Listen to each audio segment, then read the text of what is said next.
What unfolded today in a Washington, D.C. courtroom has sent Trump's entire political and legal operation into absolute chaos. His lead attorneys walked out of court. The presiding judge issued a criminal contempt citation. And in the hours since, three of his largest campaign donors publicly announced they are redirecting over $200 million away from Trump-aligned organizations. This isn't just a bad day. This could be an extinction-level event for Trump's 2028 presidential ambitions. Here's exactly what happened, and why this might mark the beginning of the end. It began this morning in Judge Tanya Chutkan's courtroom, where Trump's legal team was scheduled to argue a motion to dismiss charges in the federal January 6th case. But within the first 30 minutes, things went completely off the rails. According to multiple reporters, Judge Chutkan grew increasingly frustrated with Trump attorney John Luttig's arguments, repeatedly cutting him off and accusing him of misrepresenting prior court rulings. The tension in the room was palpable. Then, at approximately 10:25 in the morning, something unprecedented happened. Judge Chutkan asked Luttig directly whether he had personally reviewed the evidence files submitted by prosecutors last week. Luttig hesitated. The judge asked again. He admitted he had not personally reviewed all the materials, relying instead on summaries prepared by his team. Judge Chutkan's response was scathing. Quoting the official transcript, "Counsel, you are arguing about documents you haven't read. You are making representations to this court based on secondhand summaries. That is not advocacy. That is malpractice." The courtroom fell silent. Luttig tried to respond, but Judge Chutkan cut him off, warning she was considering sanctions against Trump's entire legal team for repeated failures to comply with discovery obligations and court orders. She gave them until 2 o'clock in the afternoon to produce documents that had been under subpoena for 3 weeks, and then recessed for lunch. What happened next shocked everyone. When court reconvened at 2 o'clock in the afternoon, John Luttig stood and announced that he and 2 other attorneys were withdrawing from the case immediately. He cited irreconcilable differences with the client regarding legal strategy and ethical concerns about representations being made to the court. Then he walked out. 2 other attorneys followed, gathering their materials and leaving. Judge Chutkan was visibly stunned. She called a 15-minute recess to process what had just occurred. When court resumed, she addressed Trump's remaining attorneys, a junior associate and a paralegal, suddenly responsible for representing a former president in a federal criminal trial. She asked if they were prepared to continue.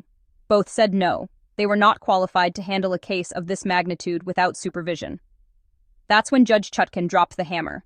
She issued a show cause order, requiring Trump to explain within 48 hours why he should not be held in criminal contempt for failing to maintain adequate legal representation.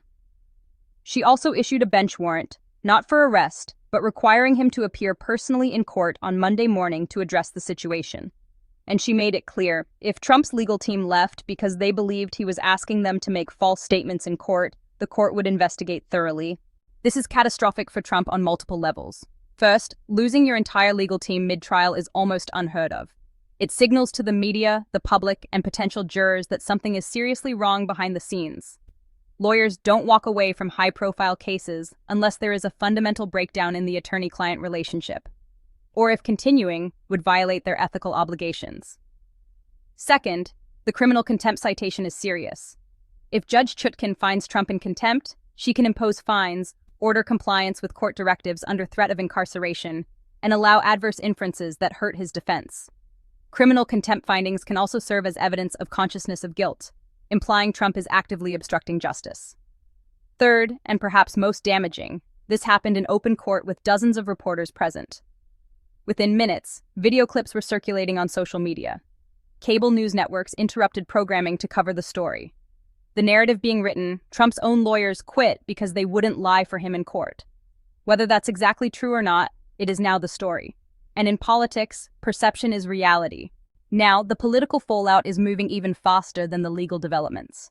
Within just 3 hours of the walkout, major Republican donors issued statements. Kenneth Griffin, the billionaire hedge fund manager who gave Trump's super PAC $15 million in 2024, announced he is ending all financial support for Trump-aligned organizations immediately. He called the courtroom events a disgrace to the legal profession and an embarrassment to the Republican Party. Stephen Schwarzman, CEO of Blackstone and another mega donor, went even further.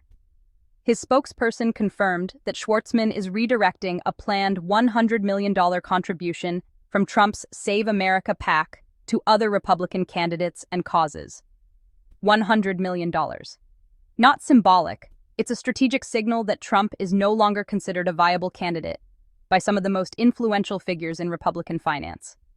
Then there's Miriam Adelson, widow of casino magnate Sheldon Adelson, a major Trump backer in 2020 and 2024.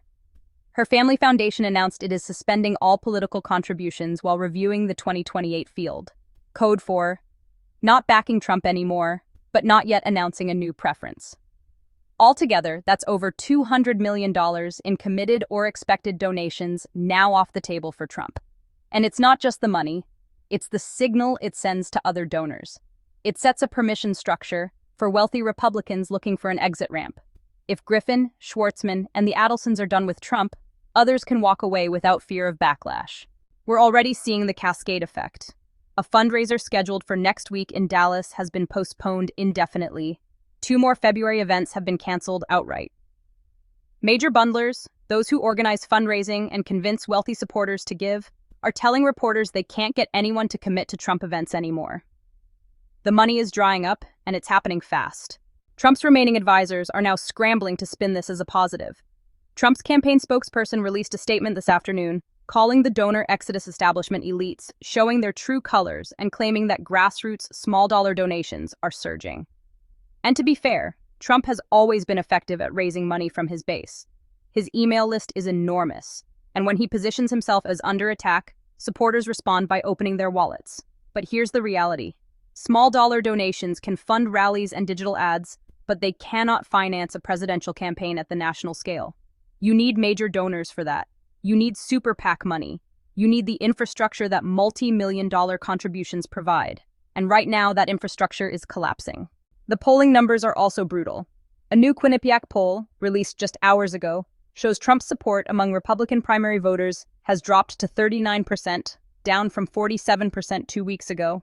That's an 8-point drop. Meanwhile, Florida Governor Ron DeSantis has surged to 34%, narrowing the gap to just 5 points. In New Hampshire, a separate poll shows DeSantis actually ahead of Trump by 2 points. Technically a statistical tie, but, it's the first time DeSantis has led in any early primary state. When pollsters ask Republican voters why they're shifting away from Trump, the top 3 reasons are legal troubles, concerns about electability, and, fatigue with the drama. These aren't policy disagreements. They're existential questions about whether Trump can actually win a general election or whether he's just become too toxic, distracted, and legally compromised to be viable. Republican officials are noticing too. Senator John Cornyn of Texas, who's up for re-election in 2026, commented that he's concerned about the courtroom developments and believes all candidates should comply with legal processes. It's subtle, but it's creating space between him and Trump. Senator Lindsey Graham, a longtime Trump defender, was asked if he still supports him for 2028. He said, "I support whoever the Republican nominee is, but we need to focus on winning elections, not legal battles." Again, subtle distancing, not a break, but not the enthusiastic support he once gave. Then there's former Vice President Mike Pence, who said in an evening interview, "What happened in that courtroom today is not the leadership America needs. We need leaders who respect the rule of law, work with their legal teams, and put the country ahead of personal grievances." That's the closest Pence has come to criticizing Trump directly, signaling that Republicans who served under him are no longer afraid to speak out publicly.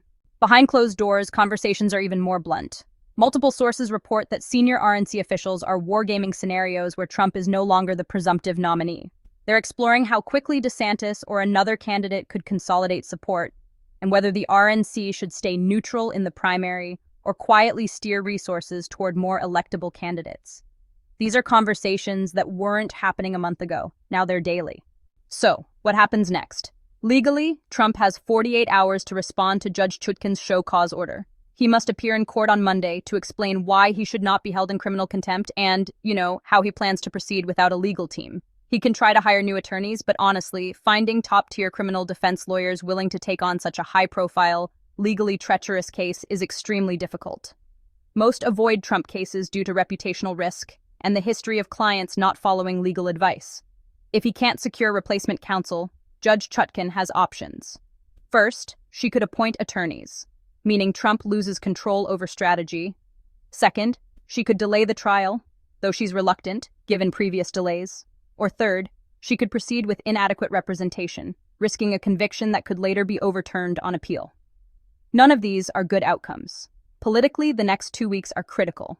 If Trump cannot stabilize his campaign finances, if more donors defect, and if poll numbers continue to slide, we could see a full-scale collapse. DeSantis is already ramping up. He'll be in Iowa for 3 days next week, holding town halls, meeting local party leaders, and doing the grassroots work that wins caucuses. He's raising money fast. His super PAC announced $23 million in the last 72 hours. We're also watching if other Republicans formally enter the race. Former UN Ambassador Nikki Haley and Senator Tim Scott are testing the waters with donors. If they see Trump vulnerable, the anti-Trump vote could split, making DeSantis's path easier. And then there's the wild card, Trump's ego. He doesn't back down. Even if the money dries up and the polls show he can't win, he's likely to stay in the race. It's personal vindication and a legal strategy. He can claim political persecution, fundraise off victim narratives, and keep the spotlight. Republican leaders are quietly hoping Trump weakens enough to fall to second or third place, letting the nomination move naturally to someone else. They don't want a floor fight. They want voters to decide organically. And based on today's developments, that might already be happening. So to sum up this extraordinary day in American politics, Trump's legal team abandoned him in open court. A federal judge cited him for potential criminal contempt. Over $200 million in donor commitments evaporated. Poll numbers are collapsing in early primary states. Republican leaders are quietly planning a post-Trump future. That doesn't mean Trump is finished. He's defied political gravity before, rebounded from crises, and survived what would have ended other careers. But this feels different. This feels like a turning point, not just because of Democrats or the media, but because of lawyers walking away, donors pulling support, and his own party preparing to move on. The next few weeks will show if this is the beginning of the end or just another chapter in the Trump saga. One thing is certain, what happened today changed the trajectory of the 2028 race, and we won't be going back to yesterday. If you want to stay ahead of the news cycle, hit subscribe and turn on notifications. Things are moving fast, decisions are happening behind closed doors, and you don't want to miss what comes next. I'll see you in the next update.